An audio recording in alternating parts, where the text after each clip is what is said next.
Hari ini saya mau ajak kita merenungkan satu bagian kitab suci, yaitu dari 2 Korintus pasal yang ke-12. Saya kira ini satu ayat yang kita sering kali baca, khususnya dari perikop ayat atau dari ayat yang ke-7 sampai ayat yang ke-10. Tapi kita akan membahas ini dan kiranya ini menjadi satu ayat yang boleh memberkati kita. Nah, saya sendiri ketika mempersiapkan bagian ini sangat-sangat dikuatkan di dalam melayani Tuhan. 2 Korintus 11 ayat 12 sampai ayat yang ke-10. Saya mengajak Bapak Ibu membacanya saling bergantian. Saya ayat yang ganjil, Bapak Ibu ayat yang genap sampai dengan ayat yang ke-10. Paulus menerima penglihatan dan penyataan. Aku harus bermegah, sekalipun memang hal ini tidak ada faedahnya. Namun demikian aku hendak memberitakan penglihatan-penglihatan dan penyataan-penyataan yang kuterima dari Tuhan. 14 tahun yang lampau, entah di dalam tubuh aku tidak tahu, entah di luar tubuh aku tidak tahu. Allah mengetahuinya. Orang itu tiba-tiba diangkat ke tingkat yang ketiga dari sorga. Aku juga tahu tentang orang itu, entah di dalam tubuh, entah di luar tubuh, aku tidak tahu. Allah yang mengetahuinya, ia tiba-tiba diangkat ke Firdaus dan ia mendengar kata-kata yang tak terkatakan, yang tidak boleh diucapkan manusia. Bersama-sama, atas orang itu aku hendak bermegah, tetapi atas diriku sendiri aku tidak akan bermegah, selain atas kelemahan-kelemahanku. Sebab sekiranya aku hendak bermegah juga, aku bukan orang bodoh lagi, karena aku mengatakan kebenaran. Tetapi aku menahan diriku, supaya jangan ada orang yang menghitungkan kepadaku lebih daripada yang mereka lihat padaku, atau yang mereka dengar daripadaku. Dan supaya aku jangan meninggikan diri karena penyataan-penyataan yang luar biasa itu. Maka aku diberi suatu duri di dalam dagingku, yaitu seorang utusan iblis untuk menggocoh aku, supaya aku jangan meninggikan diri. Tentang hal itu aku sudah 3 kali berseru kepada Tuhan, supaya utusan iblis itu mundur daripadaku. Sama-sama. Tetapi jawab Tuhan kepadaku, cukuplah kasih karuniaku bagimu, sebab justru dalam kelemahanlah kuasaku menjadi sempurna. Sebab itu terlebih suka aku bermegah atas kelemahanku, supaya kuasa Kristus turun menaungi aku. Karena itu aku senang dan rela di dalam kelemahan, di dalam siksaan, di dalam kesukaran, di dalam penganiayaan dan kesesakan oleh karena Kristus. Sebab jika aku lemah, maka aku kuat. Saya mau ajak kita membaca sekali lagi ayat 9 dan ayat 10 ya. Bersama-sama kita baca ayat 9 dan 10, 2, 3. Tetapi jawab Tuhan kepadaku, cukupkanlah kasih karuniaku bagimu, sebab justru dalam kelemahanlah kuasaku menjadi sempurna. Sebab itu terlebih suka aku bermegah atas kelemahanku, supaya kuasa Kristus turun menaungi aku. Karena itu aku senang dan rela di dalam kelemahan, di dalam siksaan, di dalam kesukaran, di dalam penganiayaan dan kesesakan oleh karena Kristus. Sebab jika aku lemah, maka aku kuat. Mari kita berdoa. Kembali bersyukur Bapa untuk pagi ini. Kembali bersyukur untuk kesempatan kami boleh menaikkan pujian, menaikkan doa kami, beribadah di hadapan Kau dan juga mendengarkan firman-Mu. Kami rindu Engkau boleh memberkati waktu berikut ini. Kami rindu Engkau boleh pimpin kami ya Tuhan melalui Roh Kudus-Mu untuk menyatakan segala hal yang perlu kami mengerti, perlu membentuk kami, dan perlu boleh menjadikan kami seperti apa yang Engkau kehendaki. Berkati waktu berikut ini, pimpin sendiri ya Tuhan, sehingga ketika kami mendengar firman, kami menyadari itu adalah perkataan yang bersumber dari Tuhan dan bukan dari diri kami atau bukan dari manusia. Dan karuniakan kami juga ya Bapa, suatu kerendahan hati untuk boleh melihat diri, mengintrospeksi diri kami di hadapan Tuhan. Khususnya kami adalah orang-orang yang berdosa. Yang pasti bukan orang yang sempurna, bukan Tuhan, dan kami penuh dengan kelemahan dan juga kesombongan dalam hidup kami. Ampuni kami, berikan kami firman-Mu ya Tuhan. Di dalam nama Tuhan Yesus Kristus kami berdoa. Amin. Bapak Ibu Saudara yang kasih Tuhan, pada waktu kita membaca 2 Korintus 12 ini, mungkin ada satu kalimat yang penting untuk kita bisa pegang dan mengerti di dalam 2 Korintus 12 ini. Dan kalimat ini bertolak belakang sekali dengan apa yang orang dunia ajarkan kepada kita. Di dunia kita melihat bahwa kehidupan itu sangat-sangat penting kalau disertai dengan kemampuan, dengan satu keberanian untuk mengungkapkan siapa diri kita, apa yang menjadi kemampuan kita, apa yang menjadi prestasi yang kita miliki di dalam kehidupan kita. Tetapi pada waktu kita kembali kepada kitab suci, kita mendapatkan satu prinsip yang sangat bertolak belakang sekali. Saya bukan berkata bahwa memiliki kemampuan dan juga bisa menatakan kemampuan kita itu sesuatu yang tidak diperbolehkan. Tetapi paling tidak ketika kita kembali kepada kitab suci, kita mengerti sekali bahwa Alkitab mengajarkan bahwa orang-orang yang lemah, orang-orang yang memiliki keterbatasan, orang-orang yang cacat, orang-orang yang dicap dunia sebagai orang yang tidak mampu, orang yang harus disingkirkan, orang yang tidak layak untuk berada di dalam kehidupan kita atau di dalam komunitas tertentu di dalam kehidupan kita. Itu adalah orang-orang yang justru bisa dipakai oleh Tuhan untuk melayani Tuhan. Saya ulangi kembali ya. Pada waktu kita berbicara mengenai satu keterbatasan kita, pada waktu kita berbicara mengenai satu kecacatan kita atau kekurangan kita yang menurut orang dunia itu adalah hal yang merugikan kehidupan kita. Dan saya percaya kita juga berpikir seperti itu seringkali dalam kehidupan kita. Tetapi justru melalui kitab suci, inilah yang menjadi dasar kunci Tuhan memakai kita di dalam pelayanan. Jadi bukan ketika kita sombong, bukan ketika kita mampu, bukan karena ketika kita merasa hebat, justru Tuhan baru memakai diri kita. Tetapi yang terjadi adalah sebaliknya. Nah, ketika kita membahas ini, saya membandingkan sedikit dengan apa yang kita bahas pada waktu Yesus Kristus mau disalibkan dan mati. Pada waktu kita membaca di dalam penyaliban Yesus Kristus, saat itu Yesus memberikan kepada kita peringatan bahwa atau memberikan peringatan kepada Petrus bahwa sebelum ayam berkokok, engkau akan menyangkali aku 3 kali. Dari pandangan ini atau pengajaran ini, kita mengerti pada waktu kita menghidupi kehidupan Kristen kita. Pada waktu kita mengikuti Kristus, ada sisi di mana mungkin kita bisa bersikap seperti Petrus. Kita menyangkali Tuhan Yesus secara pengakuan dari mulut kita ataupun dari tindakan yang kita lakukan di dalam kehidupan kita. Atau ketidakpercayaan yang kita nyatakan dalam hidup kita terhadap perkataan Tuhan Yesus. Tetapi dalam sisi ini atau pada bagian ini, saya mau ajak Bapak Ibu melihat bukan dalam bentuk penyangkalan yang membuat kita mungkin tidak dipakai Tuhan atau bisa menjadi satu wujud kerendahan hati kita untuk Tuhan mulai memproses kita dan memakai kita juga seperti halnya Petrus.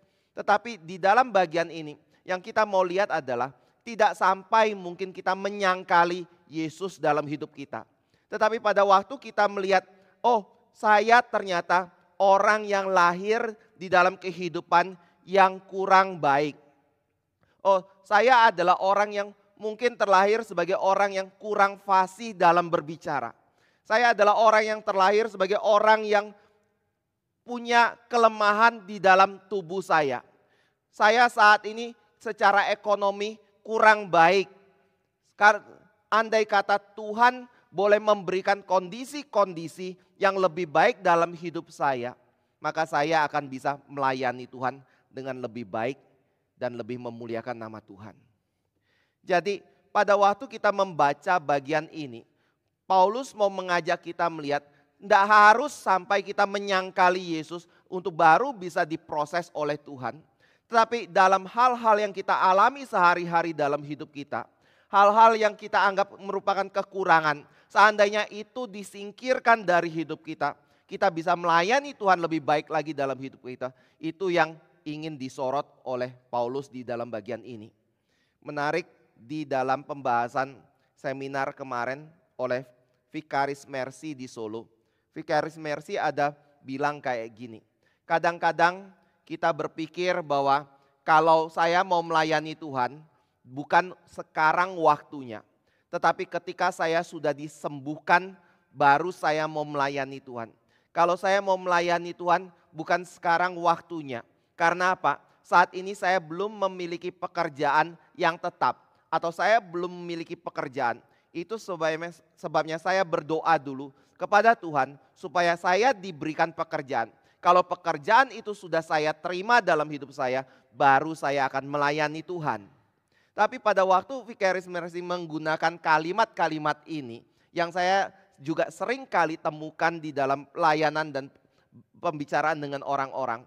Maka Vicaris Mercy berkata seperti ini, yang benar adalah justru pada waktu engkau sehat dan pada waktu engkau mendapatkan pekerjaan, engkau tidak akan memiliki waktu untuk melayani Tuhan. Karena saat itu engkau akan berkata bahwa engkau terlalu sibuk sehingga engkau tidak punya waktu untuk melayani Tuhan. Bapak Ibu Saudara yang kasih Tuhan, Alkitab menyatakan kepada kita, pada waktu kita hidup di dalam dunia ini, kita memiliki kondisi-kondisi yang sering kali kita anggap itu adalah hal yang menghambat kita untuk melayani Tuhan. Tetapi menariknya di sini Paulus mengajak kita melihat kondisi-kondisi yang membuat kita berpikir itu adalah masalah di dalam hidup kita mengikut Tuhan, masalah untuk memuliakan Tuhan, masalah untuk bisa bekerja lebih banyak bagi Tuhan, justru merupakan kunci kita bisa melayani Tuhan, melayani Kristus secara lebih baik lagi. Nah, di dalam hal ini ada satu hal yang kita mungkin perlu soroti, yaitu apa yang membuat kita berpikir seperti ini. Tentunya di dalam satu sisi kita bisa berkata karena kita dibesarkan di dalam dunia ini menurut perspektif dari orang-orang dunia. Di mana orang-orang dunia merasa bahwa kemampuan, potensi, kekuatan, dan daya yang dimiliki atau talenta yang dimiliki itu merupakan prestasi yang harus dimiliki untuk menilai derajat atau tingkatan atau pengakuan diri seseorang. Tetapi di balik dari semua itu, saya juga percaya apa yang Alkitab katakan. Di balik dari peristiwa di mana kita hidup di dalam dunia, di mana orang-orang dunia melihat kemampuan dan kebanggaan diri, memuji diri itu sebagai sesuatu yang penting. Tetapi Alkitab mengajak kita melihat di balik semua itu ada peperangan, ada pekerjaan iblis yang berusaha untuk membuat kita mempertanyakan kebaikan yang Tuhan berikan atau kerjakan di dalam kehidupan kita. Bapak Ibu bisa bandingkan itu dengan Efesus pasal yang ke-6. Di dalam Efesus pasal 6, Paulus mendorong kita untuk mengenakan senjata rohani. Lalu apa yang menjadi tujuan kita atau manfaat apa yang atau mengapa kita harus mengenakan senjata rohani itu? Karena di dalam ayat yang ke-11 dikatakan, peperangan kita itu bukan melawan dunia ini saja. Tetapi peperangan kita adalah melawan pemerintah-pemerintah, penguasa-penguasa, penghulu-penghulu dunia yang gelap ini, melawan roh-roh jahat yang ada di udara. Jadi dibalik dari semua hal yang Tuhan izinkan terjadi di dalam kehidupan kita, ada pekerjaan iblis yang bekerja di dalam kehidupan dari orang-orang Kristen dan di dalam kehidupan dari orang-orang dunia untuk membuat kita mulai mempertanyakan kebaikan yang Tuhan berikan di dalam kehidupan kita atau yang Tuhan izinkan terjadi di dalam kehidupan kita. Tadi ada pujian Mazmur 23, itu adalah satu pujian yang sangat indah sekali. Mazmur 23 juga sangat indah sekali karena mencatat pada waktu kita berjalan, Tuhan selalu menuntun hidup kita. Apakah itu di dalam kondisi yang baik ataupun di dalam kondisi yang tidak baik. Dan kata yang digunakan itu jelas sekali. Tuhan yang menuntun kita masuk ke dalam segala situasi yang kita alami dalam kehidupan kita. Dan menariknya lagi kalau Bapak Ibu bandingkan di dalam bahasa Inggrisnya, maka ayat yang atau kata yang digunakan untuk menggambarkan kondisi yang baik dan relasi dengan Tuhan itu adalah I and you. Tetapi pada waktu masuk ke dalam lembah kekelaman, kata yang digunakan adalah I and thou. Ada satu relasi yang lebih mendalam yang Tuhan bangun melalui kehidupan kita yang ada di dalam pergumulan itu pada waktu kita masuk di dalam hal-hal yang kita anggap buruk ini. Nah, kenapa hal itu bisa terjadi?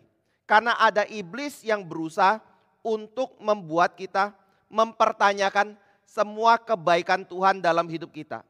Tetapi di balik dari pekerjaan iblis yang berusaha untuk menjauhkan kita dari Tuhan, meragukan kebaikan Tuhan dalam kehidupan kita, Alkitab mau mencatat, di balik itu tangan Tuhan, kuasa Tuhan itu tidak pernah bisa dikalahkan oleh iblis.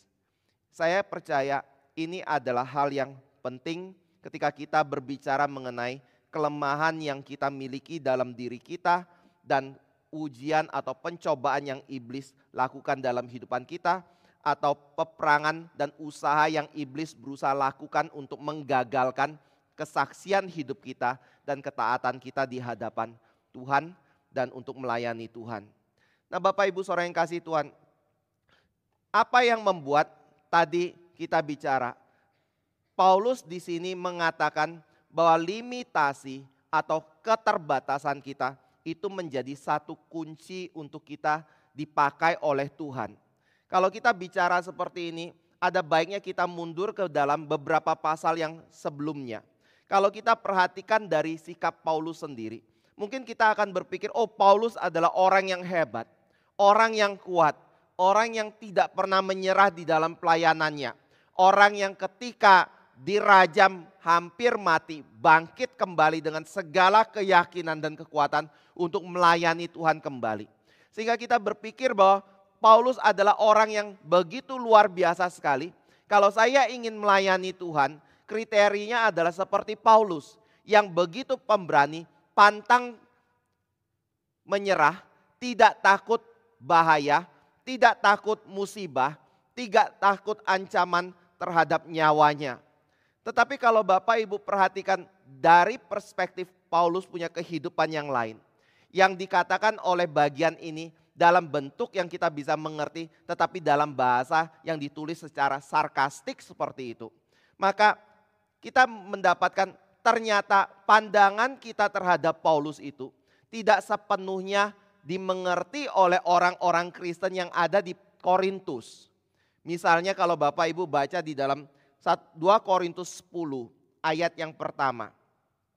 Aku Paulus, seorang yang tidak berani bila berhadapan muka dengan kamu, tetapi berani terhadap kamu bila berjauhan. Aku memperingatkan kamu demi Kristus yang lemah lembut dan ramah. Apa yang Paulus mau mengatakan atau katakan di sini? Apa yang menjadi pandangan orang-orang terhadap diri Paulus pada waktu itu? Kalau kita baca dari kebalikannya, yang ketika membuat Paulus menyatakan ini, berarti orang-orang Korintus itu menuduh Paulus adalah orang yang penakut, pengecut bukan? Dan saya percaya ini tidak beda dengan apa yang Paulus kemudian katakan di dalam 2 Korintus pasal yang ke-11 ayat yang ke-31, 2 dan 33. Pada waktu Paulus melayani, dia bilang, aku tidak berdusta di dalam ayat 31. Tidak berdusta mengenai hal apa? Mengenai ketika dia pergi ke Damsyik. Dan di wilayah Damsyik, wali negeri Raja Aretas itu. Maka Raja Aretas ketika menyuruh orang untuk mengawal kota dan menangkap diri Paulus. Apa yang Paulus lakukan? Dia katakan di ayat 33, tanpa rasa malu, tanpa segan, tetapi dalam sebuah keranjang. Aku diturunkan dari sebuah tingkap keluar tembok kota, dan dengan demikian aku terluput dari tangannya. Artinya apa? Ketika Paulus menghadapi bahaya, Paulus adalah orang pengecut. Dia melarikan diri. Dia tidak berani berdiri menghadapi bahaya itu demi nama Yesus dan mati demi nama Yesus Kristus. Tapi dia pergi meninggalkan kota itu dan bersembunyi dari raja wilayah tersebut. Lalu kalau kita baca di dalam ayat yang kedua, di dalam pasal yang ke-10, dikatakan aku meminta kepada kamu, jangan kamu memaksa aku untuk menunjukkan keberanianku dari dekat.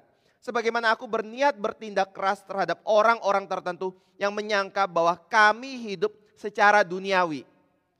Maksudnya adalah Paulus, kami meragukan engkau adalah orang yang rohani.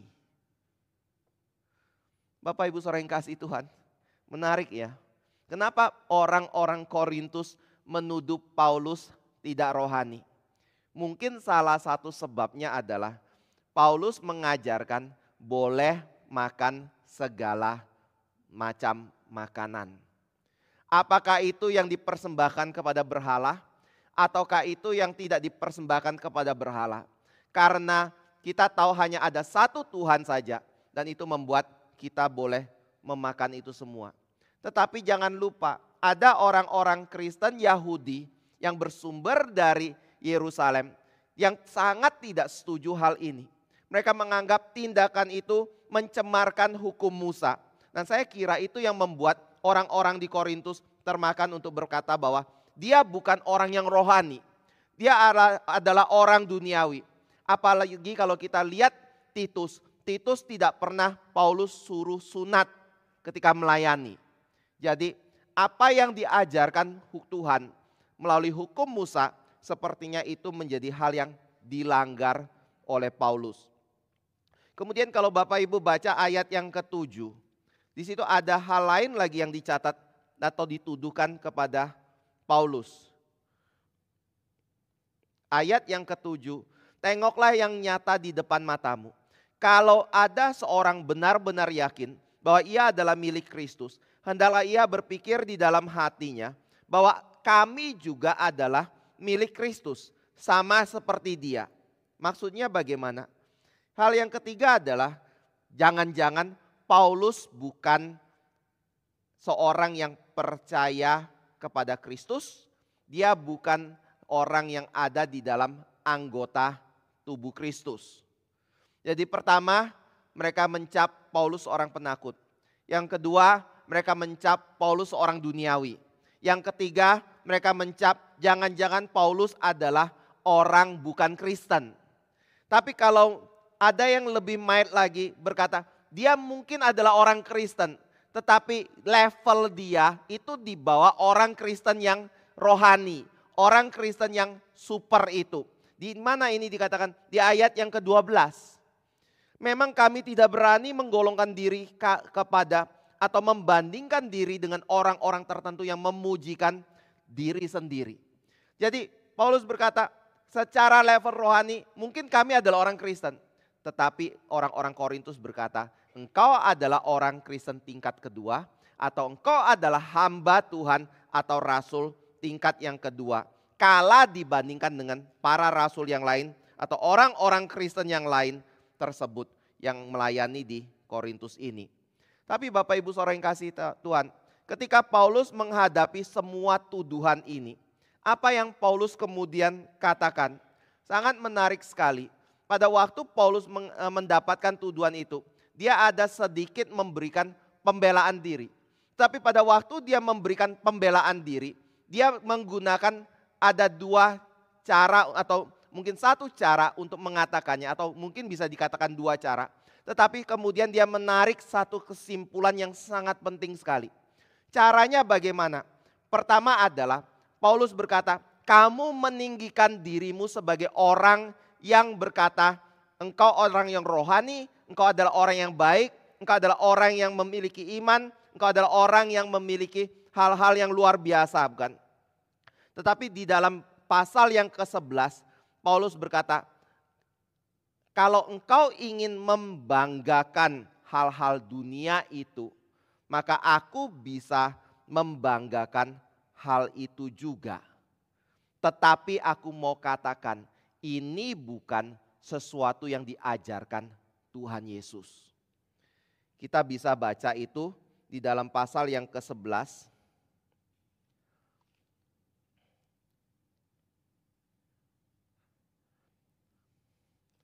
Mulai dari ayat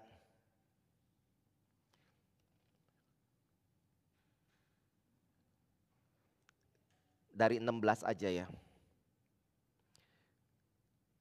2 Korintus 11 ayat 16. Kuulangi lagi, jangan hendaknya ada orang yang menganggap aku bodoh. Dan jika kamu juga menganggap demikian, terimalah aku sebagai orang bodoh, supaya aku pun boleh bermegah sedikit. Apa yang aku katakan, aku mengatakannya bukan sebagai seorang yang berkata menurut firman Tuhan, melainkan sebagai seorang bodoh yang berkeyakinan bahwa ia boleh bermegah. Karena banyak orang yang bermegah secara duniawi, aku mau bermegah juga. Sebab kamu suka sabar terhadap orang bodoh, karena kamu begitu bijaksana. Karena kamu sabar, jika orang memperhambakan kamu, jika orang menghisap kamu, jika orang menguasai kamu, jika orang berlaku angkuh terhadap kamu, jika orang menampar kamu, dengan sangat malu aku harus mengakui bahwa dalam hal semacam itu kami terlalu lemah. Tetapi jika orang-orang lain berani membanggakan sesuatu, maka aku berkata dalam kebodohan, berani juga. Lalu apa yang Paulus katakan? Di ayat 22, apakah mereka orang Ibrani? Aku juga orang Ibrani. Apakah mereka orang Israel? Aku juga orang Israel. Apakah mereka keturunan Abraham? Aku juga keturunan Abraham. Apakah mereka pelayan Kristus?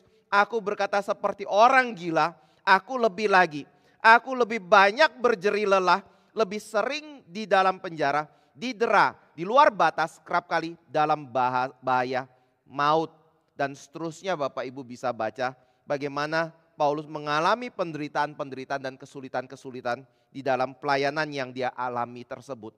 Tetapi menariknya ketika Paulus menggunakan cara yang sama ini untuk mengatakan bahwa dia tidak kalah hebat dibandingkan orang-orang yang menyatakan diri mereka hebat itu, berani itu, punya kuasa itu. Paulus kemudian membalik situasi kembali. Aku adalah orang yang bodoh. Aku adalah orang yang lemah. Aku adalah orang yang melarikan diri juga dari penangkapan yang terjadi. Kenapa Paulus bicara seperti ini? Karena Paulus mengerti satu prinsip yang dipegang di dalam ayat yang ke-12 pasal 10. Di dalam pasal 10 ayat 12 bagian yang kedua Paulus berkata, mereka mengukur dirinya dengan ukuran mereka sendiri dan membandingkan dirinya dengan diri mereka sendiri. Alangkah bodohnya mereka. Artinya adalah pada waktu kita ingin menyombongkan diri, Paulus berkata, kita mau menyombongkan diri atas standar apa? Menggunakan nilai dari mana? Siapa yang menentukannya? Kalau kita menggunakan nilai diri kita sendiri, standar diri kita sendiri untuk menilai siapa diri kita, bagi Paulus itu adalah hal yang bodoh. Makanya Paulus nggak mau menggunakan cara ini untuk menilai diri dia. Lalu apa yang menjadi cara yang Paulus gunakan? Paulus menggunakan cara nilai yang Tuhan berikan kepada dirinya. Maksudnya adalah selama saudara menilai diri penting, belum tentu saudara adalah penting. Mungkin di hadapan manusia kita adalah orang yang penting, tetapi di hadapan Tuhan kita bukan orang yang penting. Tetapi selama Tuhan menilai diri kita sebagai orang yang penting, orang yang bekerja untuk pekerjaan Tuhan, maka Tuhan maka penilaian itu adalah satu penilaian yang tidak berdusta. Itu adalah penilaian yang benar dan tepat yang bersumber dari Tuhan sendiri. Jadi Bapak Ibu saudara yang kasih Tuhan, pada waktu kita melayani Tuhan, saya lihat Paulus mau mengajar kita prinsip yang penting ya. Kita kadang-kadang kenapa ada suatu friksi dalam pelayanan? Mungkin karena kita merasa diri lebih hebat daripada yang lain. Tetapi yang Paulus mau ajak kita melihat, kita masing-masing bertanggung jawab di hadapan Tuhan. Kalau kita masing-masing bertanggung jawab di hadapan Tuhan, itu berarti pada waktu kita melayani, memang kita melayani orang Kristen. Tapi pada waktu kita melayani orang Kristen, Alkitab berkata, kalau kita bertanggung jawab di hadapan Tuhan, itu berarti kita melayani Tuhan melalui melayani orang Kristen. Nah, pada waktu kita melayani Tuhan melalui orang Kristen, yang penting itu bukan bagaimana mereka menilai tentang diri kita. Tetapi yang penting adalah bagaimana Tuhan kita menilai diri kita. Apakah itu kesetiaan kita, apakah itu kemampuan kita, apakah itu hal-hal lain yang mungkin Tuhan lihat sebagai hal yang penting di dalam pelayanan yang kita lakukan tersebut ya. Jadi bukan hal yang kita katakan mengenai diri itu yang penting, tetapi apa yang Tuhan katakan mengenai diri kita itu yang penting. Dan saya lihat dalam hal ini itu bisa dilihat dari konfirmasi pelayanan yang kita kerjakan juga. Ada orang belum apa-apa meninggikan diri, tapi ada orang yang melayani dengan diam, dengan tenang, dengan tidak meninggikan diri, tetapi pelayanan yang mereka kerjakan betul-betul diberkati oleh Tuhannya. Bapak Ibu saudara yang kasih Tuhan, selain dari prinsip ini, maka Paulus juga mau ajak kita lihat bahwa kelemahan yang ada memang satu sisi adalah aset dalam hidup kita. Tetapi hati-hati juga kepada bagian yang kedua, yaitu berkaitan dengan kebanggaan terhadap hal-hal yang rohani yang kita miliki dalam hidup kita. Nah, ini dikatakan oleh Paulus di dalam bagian yang tadi kita baca di pasal 12 ayat yang ke-1 dan seterusnya. Di sini Paulus mengajak kita melihat bahwa pada waktu kita melayani, ada kemungkinan kita bisa jatuh ke dalam kesombongan rohani. Dan kesombongan rohani ini bukan sesuatu yang hanya berbicara mengenai apa yang Tuhan karuniakan kepada diri kita yang kita kemudian banggakan seperti itu. Tapi mungkin juga kebanggaan kita karena kita adalah orang yang rendah hati di dalam hal yang rohani. Tapi di sini Paulus mau mengajak kita melihat dari perspektif karunia yang Tuhan berikan kepada diri dia dan juga dibandingkan dengan orang-orang Kristen yang menentang dirinya itu ya. Nah, dalam hal yang rohani ini berbicara mengenai apa? Di sini dikatakan ada seorang yang dilihat oleh Paulus. Diangkat ke tingkat ketiga di sorga. Lalu dia melihat hal-hal yang tidak terkatakan di situ. Sesuatu yang mungkin bisa dikatakan hal yang sangat mulia sekali. Dia melihat Firdaus itu sendiri. Tetapi menariknya adalah pada waktu Paulus menggunakan atau mengatakan hal ini, sebenarnya dia sedang berbicara mengenai siapa? Banyak penafsir yang mengatakan dia sedang berbicara mengenai diri dia sendiri. Coba buka tadi kembali ya, pasal 12 ayat yang kedua sampai dengan ayat yang ketiga. Aku tahu tentang seorang Kristen, 14 tahun yang lampau, entah di dalam tubuh aku tidak tahu, entah di luar tubuh aku tidak tahu. Allah yang mengetahuinya, orang itu tiba-tiba diangkat ke tingkat yang ketiga dari sorga. Aku juga tahu tentang orang itu, entah di dalam tubuh, entah di luar tubuh, aku tidak tahu. Allah yang mengetahuinya, ia tiba-tiba diangkat ke Firdaus dan ia mendengar kata-kata yang tak terkatakan yang tidak boleh diucapkan manusia.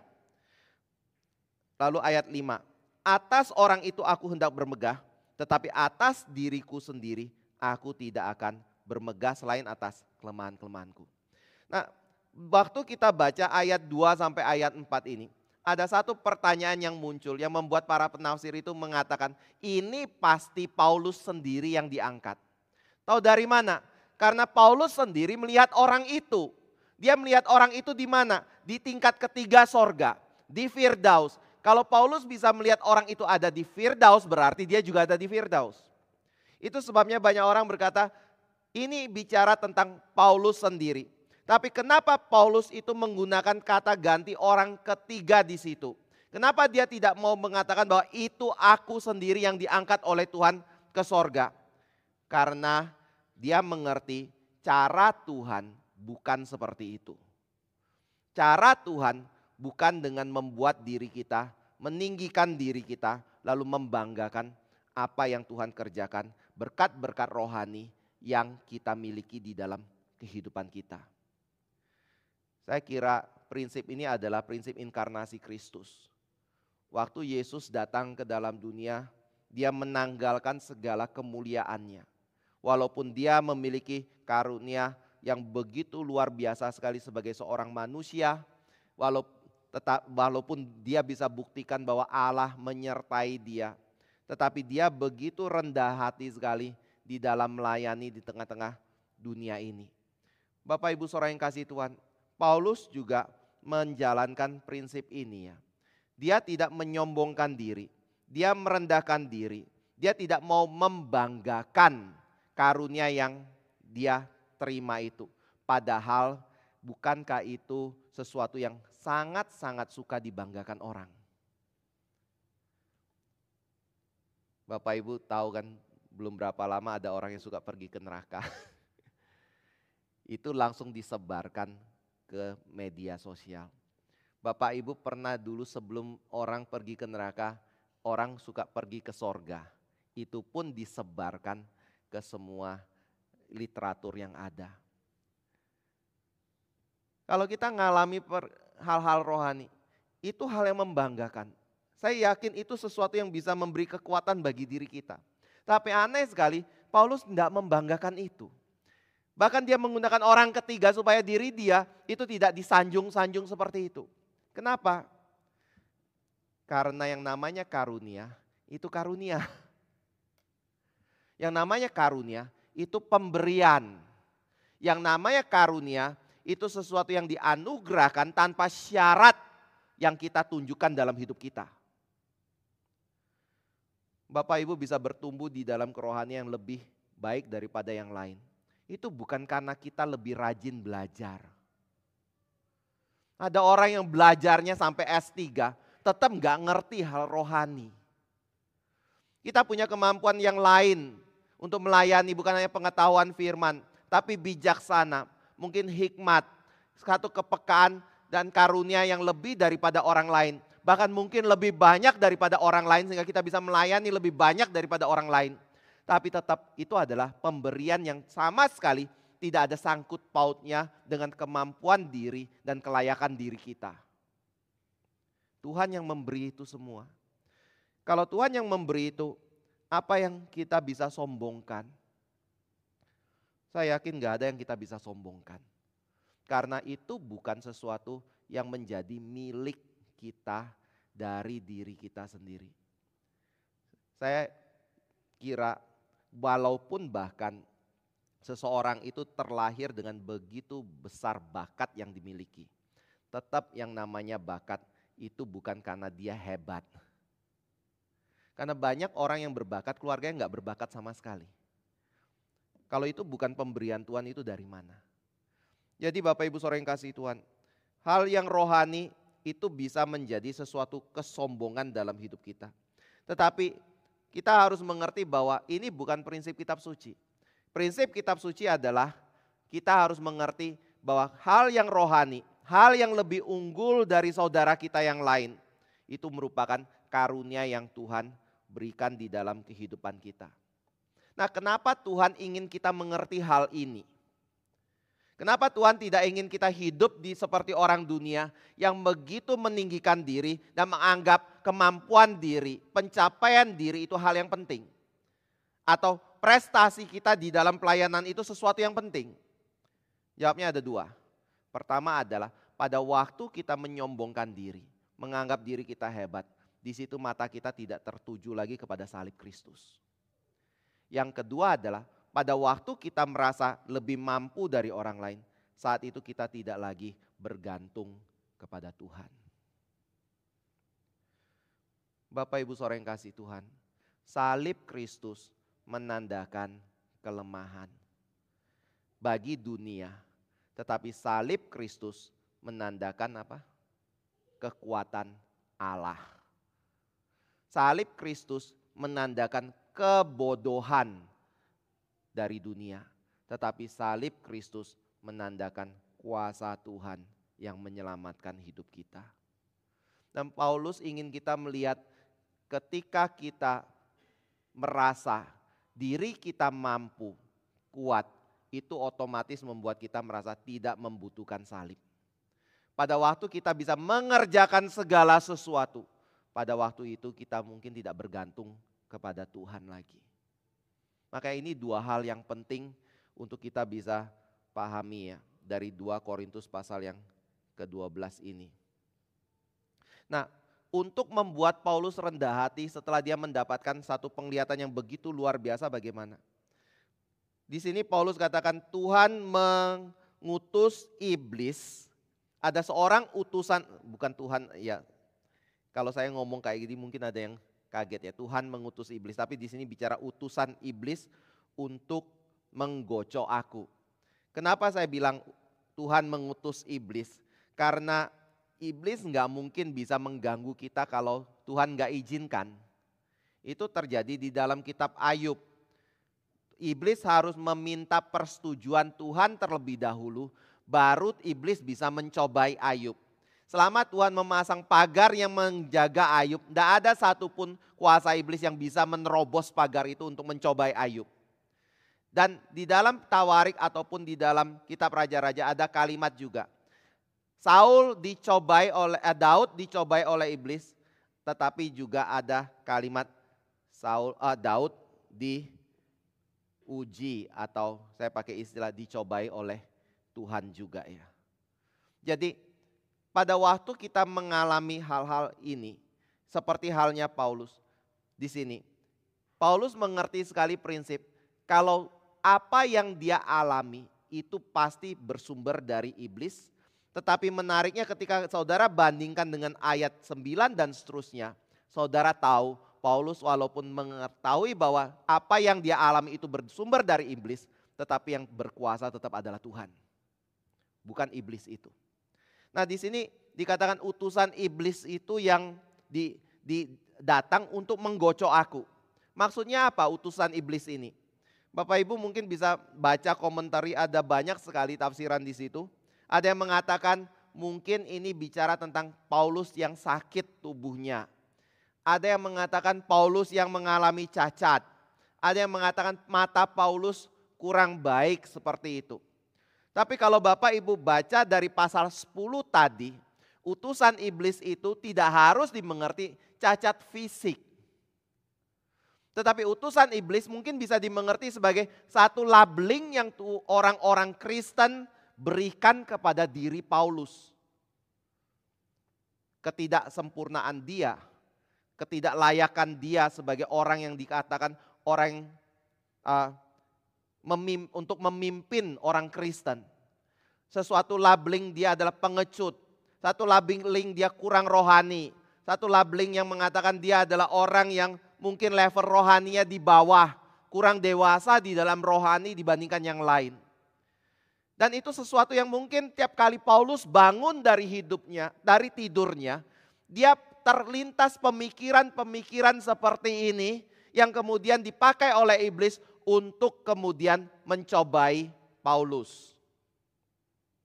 Kalau pakai bahasa Ibu Mercy kemarin namanya toxic relation. Bapak Ibu Saudara yang kasih Tuhan, bisa enggak? Sangat bisa sekali. Mungkin kita adalah orang yang menyebarkan toksik itu. Tapi mungkin kita adalah orang yang terus memikirkan toksik itu dalam hidup kita. Berdasarkan apa? Labeling-labeling yang orang Kristen lain berikan dalam kehidupan kita.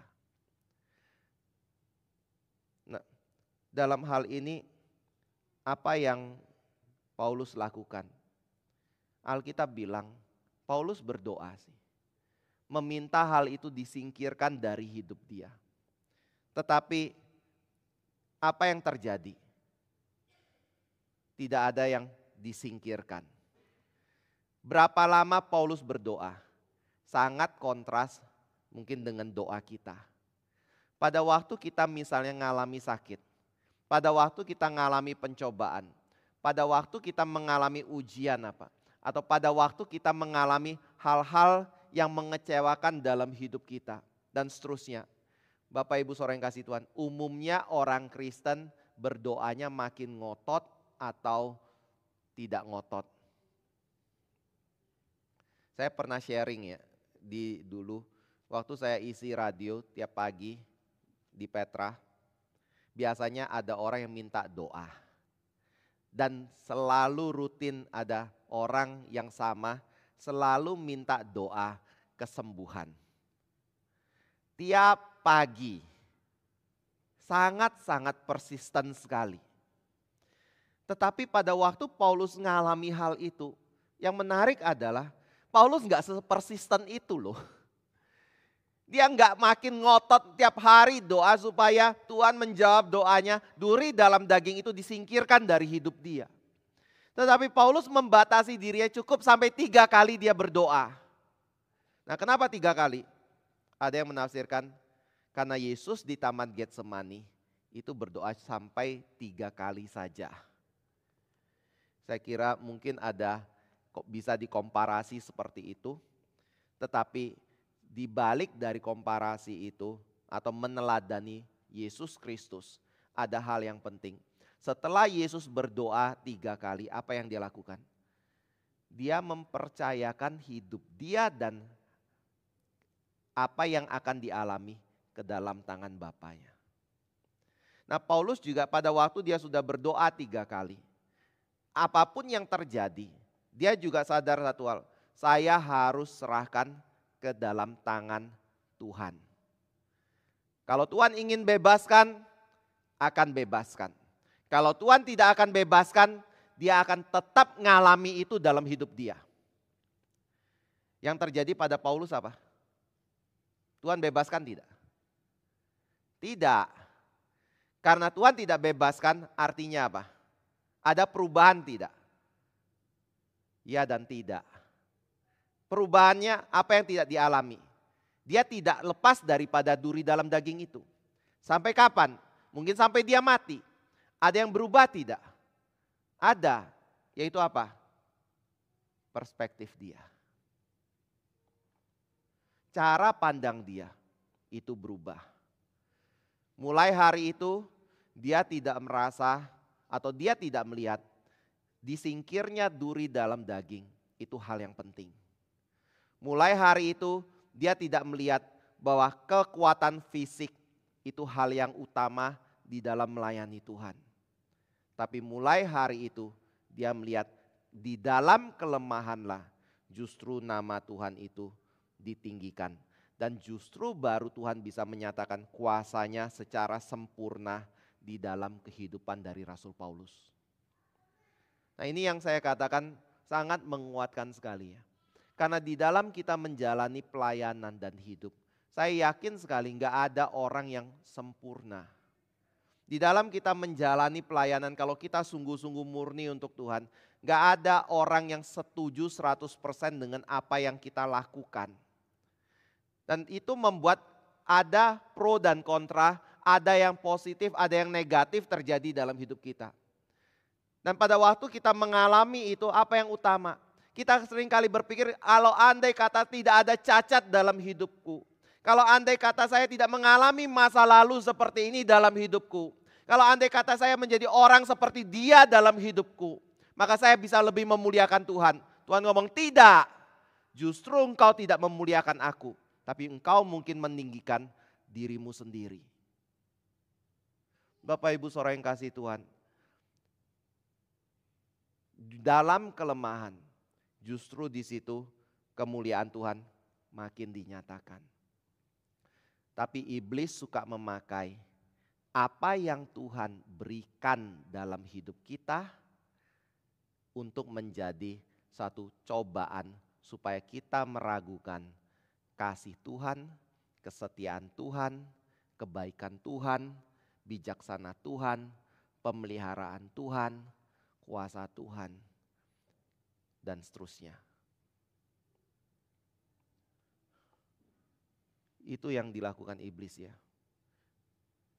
Saya mungkin tutup dengan satu kisah dari seorang yang bernama Gladys. Seorang Inggris yang pendek, kecil, rambut hitam, ikal, namanya Gladys Aylward. Dia ketika ingin menjadi seorang misionaris, dia pergi ke satu lembaga misionaris, lalu ketika dia datang ke situ dia katakan, kamu nggak layak untuk menjadi misionaris di tempat kami. Karena apa? Kamu terlalu pendek, terlalu jelek, terlalu kurang pendidikan dan yang lain-lain. Engkau nggak mungkin bisa melayani aku. Tapi dia tetap dengan satu konsistensi untuk mau melayani Tuhan dengan panggilan yang jelas. Akhirnya dia pergi ke China. Pada waktu dia pergi ke China, di situ dia kemudian menemukan ternyata banyak sekali perempuan-perempuan yang mirip dia, yang pendek, yang ikal, yang dianggap jelek itu. Bapak Ibu Saudara yang kasih Tuhan, akhirnya dia menjadi berkat di sana. Mungkin kita pikir kita enggak seperti orang itu, tapi belajarlah untuk melihat DNA yang Tuhan taruh di dalam diri kita. Itu enggak akan salah loh. Bagaimana saya terlahir, itu adalah yang terbaik yang Tuhan berikan kepada diri kita. Apapun yang menjadi kemampuan kita, mau saudara prestasinya tinggi, mau saudara orang biasa atau lemah, itu yang terbaik Tuhan berikan kepada diri kita. Apapun pergumulan yang kita alami. Makanya tadi saya bilang Mazmur 23 sangat indah sekali. Karena apapun keadaan kita, Tuhan bekerja, Tuhan memimpin diri kita. Bahkan di dalam kelemahan justru di situ kuasa Tuhan makin nyata. Kiranya Tuhan boleh memberkati kita ya. Mari kita masuk di dalam doa. Kembali bersyukur Bapa untuk firman-Mu, untuk kebenaran-Mu, untuk kuasa-Mu, untuk membalikan segala keadaan. Dari hal-hal yang merugikan kami, dari hal-hal yang mungkin tidak memuliakan nama Tuhan. Ketika kami mau menundukkan diri kami untuk dipimpin oleh Tuhan dan bergantung kepada Tuhan, maka Tuhan bisa menjadikan itu hal yang membawa kemuliaan Tuhan dalam kehidupan kami. Tolong berkati kami ya Tuhan, setiap dari anak-anak-Mu ini, ketika kami melayani, kami boleh makin diteguhkan, dikuatkan. Bukan karena kami memang kuat dan teguh, tapi karena kami memiliki Tuhan yang berkuasa dan teguh dan setia. Sekali lagi kami bersyukur, hanya di dalam nama Tuhan Yesus kami berdoa. Amin. Mari kita bangkit berdiri.